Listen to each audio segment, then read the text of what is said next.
I feel like I am losing my mind.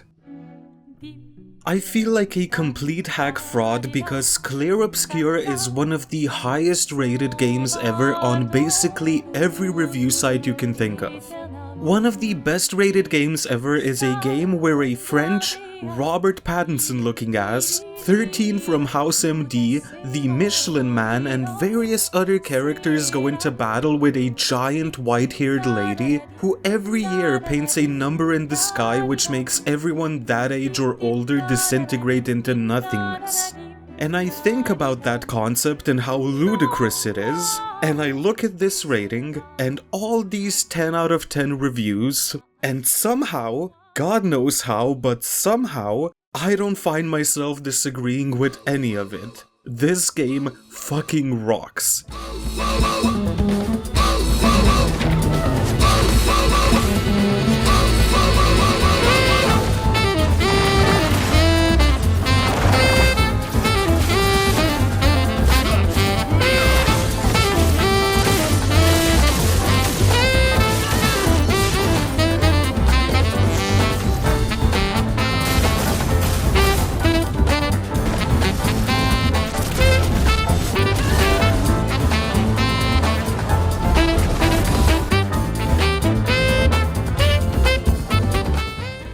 I believe that after a bomb-ass montage like that, the only way to proceed and keep this high-octane energy up is by talking about betrayal, feelings of inadequacy, and depression. If that tonal shift felt way too abrupt and out of left field, I know, I agree with you, and I apologize. However, I do believe the shift was necessary for me to properly present my view of the game and many of its elements, and why I find it difficult to find the right tone and stick to a through line for this video. At its core, Clair Obscur Expedition 33 is a completely serious look into PTSD, grief, guilt, loss, and escapism, with heavy topics of self-harm, miscarriage, and what it means to actually be alive and have a soul. Meanwhile, the other half of the game, while mostly optional, sees you doing sick anime moves, playing volleyball, and doing beach parkour to a disco jazz soundtrack. Also, you can get a revealing swimsuit for your characters to wear. This dichotomy between these two completely different moods is the main reason why this video might feel a bit all over the place and unstructured. And if you take nothing else from this video, take the notion that while sometimes a bit too time-wasty with how much time a person has to spend in the game's menus, that sometimes the story and characters progress through plot contrivances that feel about as natural as their mouth movements. And you don't. So, if I want to kill Renoir, I have to kill the paintress first.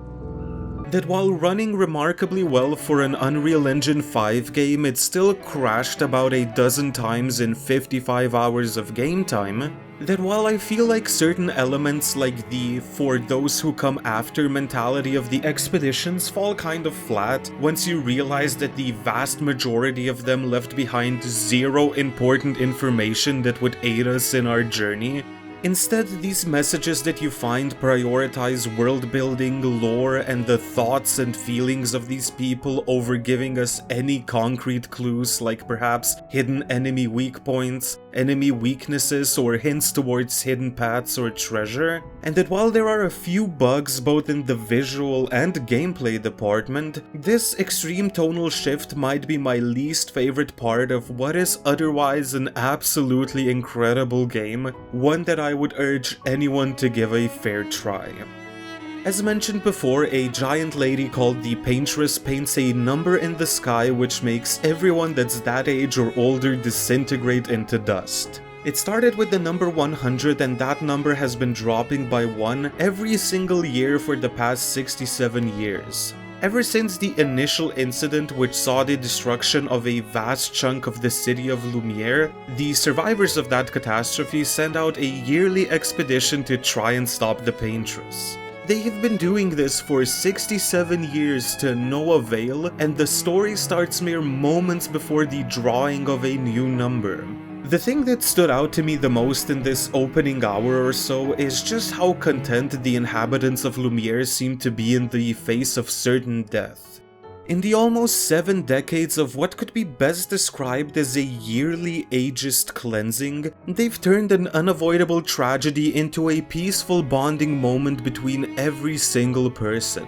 This deletion of a chunk of their population sees them out in the streets, markets and goods abound with magical dance acts and flowers, and all professing their love to each other and just trying to get the most of every single second of their wrongfully shortened lives. Even the expedition that has been tasked with stopping the Paintress is surprisingly cheerful and without worries. They know that every single expedition that has gone before has gone in the name of those who come after, and theirs is no different. If they don't make it out of these hostile lands, they'll just collect more information that can be used by the following expeditions, and from what I can gather, most of the team outside of the 16-year-old Mael is 32 years of age, so they might as well do something useful in their final year alive. Which, again, makes them way less stressed about their entire predicament, to the point that the concept of doing something useful before their inevitable death essentially fills them with hope.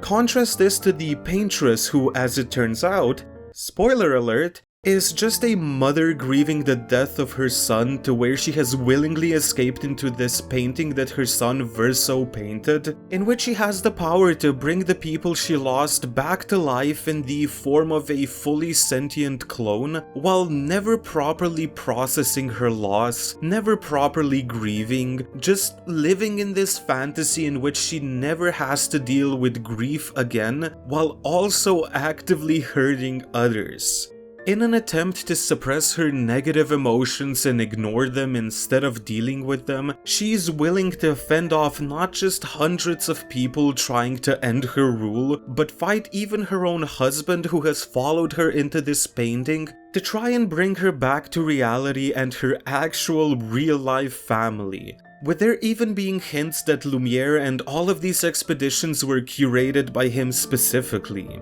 And what this game leaves you with isn't just contrasts of life and death, light and dark, clear and obscure. God, I am so smart. If I didn't have a beer belly the size of Gragas, I'd suck my own dick. But also these themes of the destructive nature of the cycle of violence, repressed emotions, grief, and regret. And this is an ever-present part of this entire journey. From your first steps on the continent that are some of the most harrowing, shocking, and downright frightening minutes I have experienced in a while, where basically the entire team you've got to know in the prologue gets massacred in the blink of an eye, all the way through all of the acts, all of the highs and lows these characters experience, to the final moments that see this epic journey through mystical lands, unfathomably gorgeous scenery, and endlessly imaginative creatures, now putting you in the role of the Paintress herself, either opting to put an end to this entire world, finally letting these people reconnect and properly deal with the tragedy that has befallen them, yet in the process tragically saying goodbye to so many people that you've grown to love and care about. Or continue to propagate this happy, perfect facade in which everyone continues to believe that they have complete control and free will, while secretly being at the whim of a new Paintress that clearly has huge problems with dealing with her emotions, one that can paint this world and its inhabitants to be whatever she wants them to be. And while I think the story itself could do with a bit more clarity in what exactly happened to this family and this world they kind of jointly created, and more importantly, it would be nice if the story was a bit more direct in its presentation instead of leaving every major event and plot twist to essentially happen right at the end of every act, it still absolutely nails the themes it portrays and questions it asks, and because of it, I find these elements of the game to be some of its strongest. Granted, saying something is one of the strongest elements of a game where the weakest parts of it are still Eddie fucking Hall strong might seem a bit redundant, but I do want to make it very clear that, to me, every single aspect of this game is remarkably good. Whenever you're not interacting with the story and themes of the game, your ears are being caressed by 7 hours of fantastic, thematically appropriate music that ranges from pulsating electronic beats to reversed, glitched out piano passages and guitar ballads, all the while your eyes are being bombarded by gorgeous vistas left, right and center. More importantly, unlike a lot of people online, I found navigating these levels to be remarkably fun and easy, even without a map or compass to guide me. I found there to be so many clear indications of what is and isn't a side path, which made traversing these gorgeous levels feel carefree without much need for backtracking. Whether it was noticing that one of the two paths is clearly lit up while the other, well, isn't, or that many times when I'd arrive at a new location, the main path was straight bang down the middle, while everything else was clearly meant as side content, it led to a feeling that I don't normally get in many linear games, where for 99% of my time playing it, I was confident that I wasn't leaving behind massive chunks of content or missing many side paths. On the other hand, whenever you're not in one of these more linear parts of the game and are exploring the open world, the simple trick of zooming out the camera as much as it does makes everything feel daunting and unwieldy at first. But then you quickly realize just how well the progression of this game was thought out and how much it is zoomed out camera aids with exploration. At first you can basically just follow one path with a few side dungeons here and there, some of them having a clear danger indicator that they're too difficult to beat at the time. Then you'll get a friend that will help you destroy rocks and that opens up a few new paths. Then you'll find yourself making shortcuts between the open zones for ease of traversal. Later on you'll get the ability to swim and break corals, building all the way up until you have shown that you have mastery over this game and its exploration and can now just fly to wherever you want to, even to some previously unreachable areas that are floating in the sky. The way this world just slowly unveils in front of you is top-notch. Now, this world is obviously filled with monsters who, for all intents and purposes, may not be all that evil, especially once you open a few of the closed-off doors in the mansion, which I found to be a very effective visual and gameplay representation of tucking away your negative emotions, but I digress. Wait, where was I?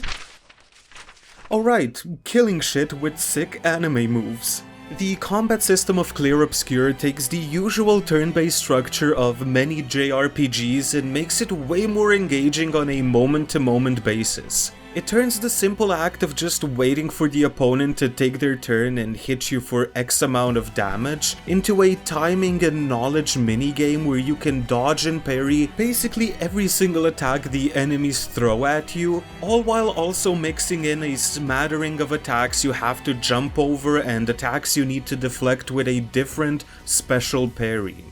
I find there to be a profound beauty to this system which is somehow catered both to the casual, turn-based loving crowd and the try-hard, I'm going to parry every single attack crowd that yours truly is a part of. Sure, there might be a bit of RNG involved, but on the game's easiest difficulty, it is absolutely possible to beat the game while never dodging or parrying. The usual RPG hallmarks like resistances, weaknesses, buffs, debuffs, skill trees, levels, stats, revives and the like, in combination with the Pictos and Lumina system that is present in the game, make sure that that is possible. The latter of those systems in particular gives this game such a diverse palette of approach to every single fight. From being rewarded for playing poorly by giving you an action point every time you get hit but not getting any AP for parrying, to multiple Pictos... Picti? That synergize with themselves and give insane boosts, and even ones that allow you to specialize any particular character to a playstyle, this system right here is the bread and butter of why there is so much build diversity in this game. The fact that the only thing you need for any one of these particular upgrades to become available to equip on every single character is to win 4 fights with it equipped is a stroke of genius, and I love it, especially when you mix it with the fact that enemies respawn after you rested a flag, which means that if you want to, you can just farm really easy encounters for a bit in order to unlock these boosts forever. Don't get me wrong, farming XP in this game is completely and utterly unnecessary. Even on the game's hardest difficulty, I found myself rolling through a lot of the regular enemy encounters without them ever even getting a turn to attack, and without me putting any thought into my build whatsoever. Meanwhile, the bosses in this game, while many times absolutely relentless in their attack patterns, are designed in a way where they are incredibly forgiving, with a good chunk of them being able to hit you 3, 4, 5 times in a row, and your character's still not dying. To balance this out, many of the bosses have these really dangerous attacks that see them one-shotting your entire group, yet these are few and far between and are always properly telegraphed. Admittedly, this left me a bit baffled at first. Like, you have this insanely satisfying combat loop of trying to negate as much damage as possible, which is already very rewarding to participate on its own, even if you don't do it perfectly and learn every tell of every enemy. This system is then pushed even further by rewarding you with an insanely strong counterattack if you do manage to parry every single attack in an enemy's chain of attacks. And yet for a good chunk of the first and second act, I just blitzed through the enemy encounters. It wasn't until the final few bosses and after I beat the game and proceeded into the post-endgame content that I started to see the bigger picture of what the developers were going for. The main game might take you about 30 hours to beat if you choose to thoroughly explore this gorgeous world. For these 30 or so hours, the story and characters are the main point, so it is my interpretation that the developers made most of these early encounters a lot more forgiving so that most people will be able to get through them and see the story to its conclusion. But then, the game slowly unveils another 25 to 30 hours of optional content on top of that, and this is where, in my opinion, the game's combat really begins to shine. When the enemies get properly scaled to not just be a quick footnote in your rampage towards the paintress, you see just how much thought was put into making every single one of them have unique abilities to make them stand out, with different tells and feints to throw off your parrying attempts. Some enemies clicked instantly with me and I could just react to their attacks. Others hold an attack for a ridiculous amount of time and then just snap into an almost instant hit, or do a move that looks like an attack to throw you off before actually attacking. While certain enemies absorb certain types of damage, healing them in the process, others might force you to fight with one fewer party member or make it impossible for your team to heal. For the most part, you are safe during your turns, yet some enemies can counterattack during your turn,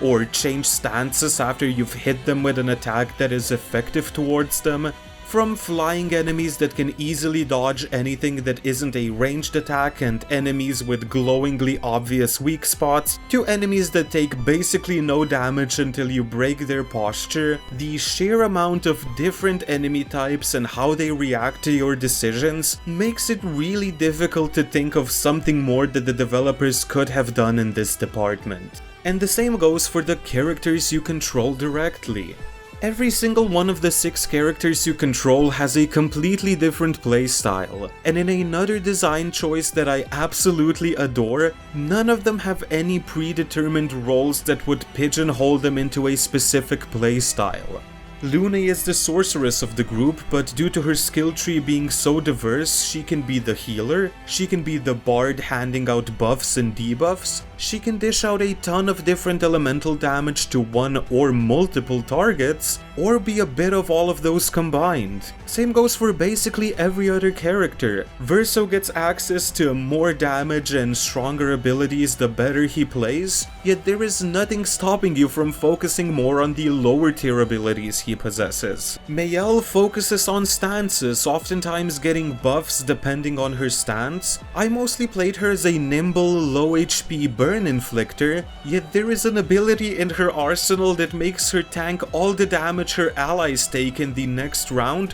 which is the exact opposite of how I played her. Monoko can literally use the attacks of any enemy he wants, yet there is a wheel that he uses that gives buffs to specific attacks. CL's whole shtick is the applying of Sun and Dark cards to her enemies, and Gustav's kit is all about subverting expectations and dying at the end of Act 1. What you say? My point is that all of these characters feel distinct and unique while never being forced into one specific role, and for most of the game's runtime you don't really have to think about your build and most of the skills you use. You don't have to parry or dodge every attack or calculate how to properly coordinate attacks between your teammates to be doing fine, but there is no way in hell that you are beating some of those post-endgame bosses like Simon without mastering all of those things and putting some real effort into your build. And while I haven't really mentioned the weapon choices that are in the game, with every weapon having different scaling and giving buffs to certain playstyles, I also haven't mentioned the fact that it's easy to just ignore enemies if you choose to do so, the fact that you can always be the first initiator in a fight, basically guaranteeing you to go first, and a few other minute things that all feel like just the cherry on top of this awesome experience. I think I've painted a pretty decent painting, haha, to where I can round up my ideas and thoughts in a semi-coherent way. Clair Obscur Expedition 33 is a triumph from both an artistic and gameplay perspective. It somehow manages to make you feel like you are going on this epic, grandiose, Mount Doom levels of important adventure, while also skillfully scaling it back into an emotional, character-driven, and deeply profound story about grief and loss, one that feels not just well voiced and acted, but also masterfully shot and composed in a way that I don't really see many games attempting, let alone succeeding. Most of the game feels just difficult enough to be rewarding while never expecting mastery from the player. Yet the satisfying animations, sound design, and just the sheer amount of damage you can deal make you want to master it. The optional late game bosses in particular are some of the most oppressive sons of bitches I've seen in a while, and while I myself wasn't invested enough to beat Simon, these are still there, waiting for you off the beaten path if the game's combat system is something you enjoy and the thought of mastering a boss that can just throw a dozen attacks in one turn is something you feel like achieving, and this isn't even mentioning that there is a New Game Plus option. Yet weirdly enough, with how accessible yet deep, epic yet emotional, and just open to experimentation this game is, it's also difficult to recommend this game to any specific style of player. Are you not a fan of turn-based JRPGs? Cool, this might be a great introduction to the genre, or maybe even something to pull you back after you haven't touched a turn-based game since Pokemon Diamond Pearl. And on the other hand, do you enjoy turn-based JRPGs? Cool, the reactionary combat might not be your cup of tea and the story itself makes way too much sense, but with the different difficulty settings you can turn it into a mostly traditional JRPG, one where if you are willing to even remotely engage with its mechanics shouldn't be too far from your typical JRPG. And even if you skip through all the story cutscenes, you will still find the game's plot to be more coherent than Kingdom Hearts. The keyhole is now complete. You have served your purpose, but now it's over. 9 out of 10.